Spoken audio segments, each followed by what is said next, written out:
Is there anybody that clearly took a major step this offseason for you? Yeah, I think that Julian Love has kind of been the standout at the cornerback position for us. Moving him, outside, playing a little bit inside at the safety position in some of our dime packages, and giving a couple looks into the boundary also. And so, with the progression of Sean, we're going to move Julian, into the boundary a little bit more. And I think that when Dante got hurt,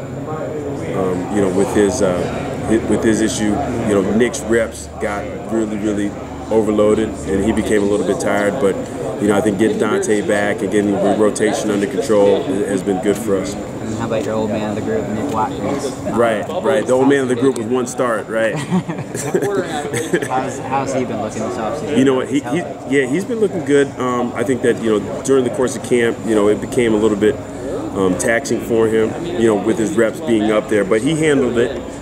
He handled it really well. I think he's starting to bounce back health-wise, as far as just feeling a little bit better as the progression of the camp has been going. And so, I look for big things from Nick, and I think that he'll have a good season. You mentioned the other day, Coach Kelly was talking about Julian Love kind of doing a little cross-training with safety. How's that going? It's been really good. Julian has really good football intelligence, understands the scheme, and so he goes back and forth between the cornerback room and the safety room, and doing a little bit of crossover work. And I think that he's the type of player that can have success both inside and outside, with his cover ability and his ability to get ball carriers on the ground. I mean, he's a physical corner who can go inside and play a little bit of safety. And so, we're excited about his future. And then we just heard about how this defense is so much more simplified compared to the old system. How does that specifically apply to the cornerbacks and safeties?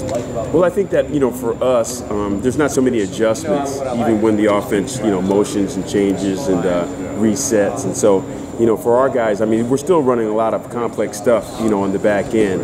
But I think the adjustments are a little bit easier for our guys to understand and comprehend and then be able to execute, which is key for us. I mean, at the back end, like we all know, the defensive line makes a mistake. A lot of people don't notice it. The linebackers make a mistake, it might be a first down. But in the back end, if we make a mistake, it's an explosive play or a touchdown. That's why it's so critical for us to be successful in what we do in our execution. Yep. You mentioned Love's versatility, and is it also Sean Crawford's ability to play field and nickel that allows these moving pieces that you're able to do? Yeah, you know what I mean? And the more players that we can have that have position flexibility, the more creative we can be defensively. And I think that, Sean does a really good job at the field corner and at the nickel position. Julian can play field, nickel, or stud, or even into the boundary, which gives us a lot of position versatility. Nick Watkins can play boundary corner or field corner.